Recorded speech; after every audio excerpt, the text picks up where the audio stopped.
The moment she said it, the air in the room seemed to stop moving. "You are always my weakness," and just like that, everything inside me froze.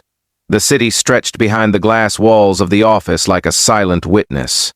Gray skyscrapers, endless windows, tiny cars crawling through the streets far below. But none of it mattered anymore. This is SK Stories, where every story reminds us that kindness, empathy, and second chances can appear in the most unexpected moments. If you enjoy stories that inspire the heart, press, like, share this video with someone special, leave your thoughts in the comments, and subscribe to SK Stories for more powerful stories. I built my life on discipline, control, and distance. Those were the rules I lived by.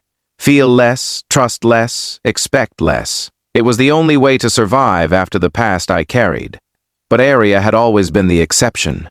7 years earlier, we were just two struggling people chasing impossible dreams in a city that didn't care whether we survived or disappeared. I was working 2 jobs, barely sleeping, trying to keep my tiny tech startup alive. Aria was an interior designer who believed that spaces could heal people. She used to say that rooms had emotions the way people did. We met in the most ordinary way possible inside a crowded elevator in an old downtown building. I dropped a folder full of sketches and contracts, papers flying everywhere. She helped me pick them up. When I looked up, she was smiling like the world wasn't heavy at all. That smile ruined everything. Because from that moment, life stopped being simple. Aria became part of every piece of my world. Late-night coffee runs, walking across empty streets at 2 a.m., sitting on rooftops talking about dreams that sounded ridiculous to anyone else.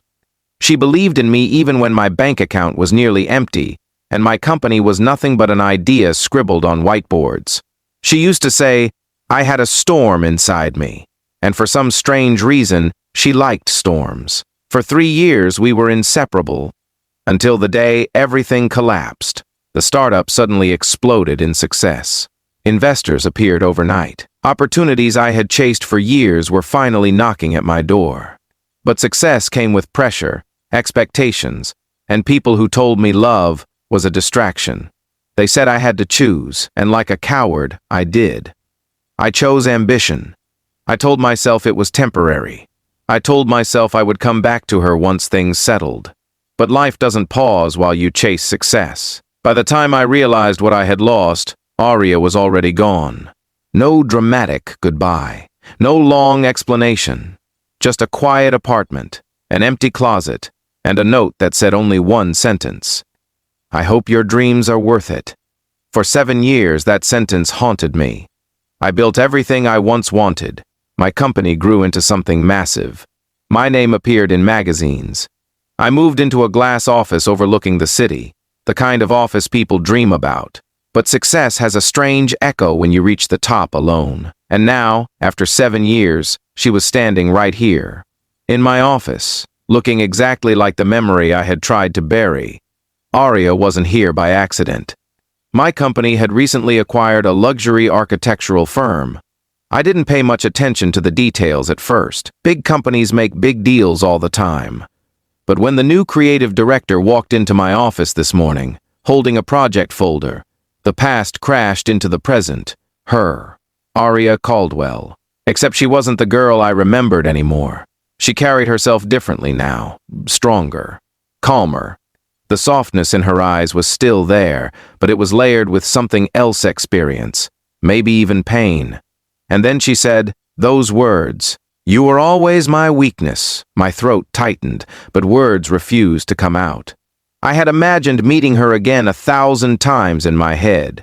In those imagined moments I would apologize, explain, try to fix things. But reality didn't give me that script. Instead, we stood there in silence while years of memories filled the room.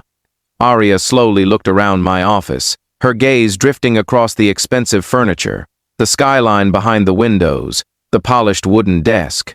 "You did it," she said quietly. I wanted to say it wasn't worth it, but the words stayed trapped somewhere deep in my chest. She walked toward the window, her reflection blending with the city lights outside. For a moment, she looked exactly like the girl who used to sit beside me on rooftops, staring at the stars.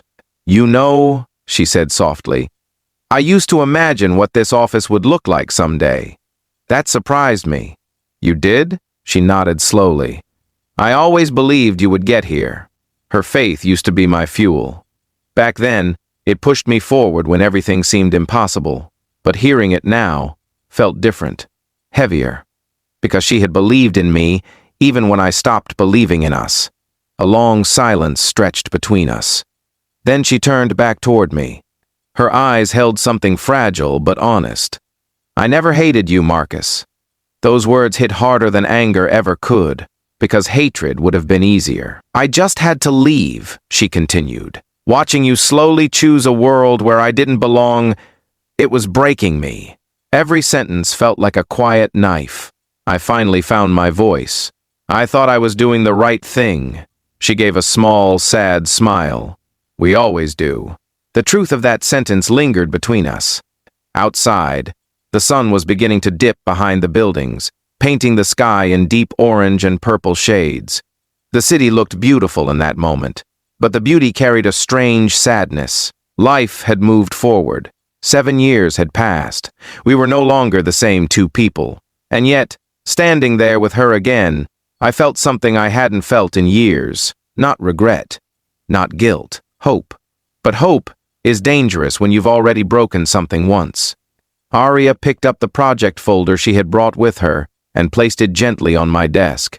"Our firms will be working together on the Riverside project," she said. "That means we'll probably be seeing each other a lot." The thought filled the room with a quiet tension.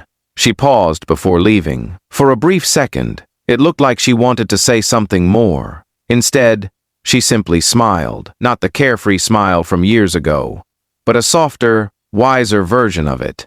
Then she walked toward the door. Just before stepping out, she stopped and glanced back. And that was when she said the words that froze me completely. "You were always my weakness." But this time, there was something different in her voice. Not pain, not regret. Something closer to truth. And maybe unfinished love. The door closed softly behind her.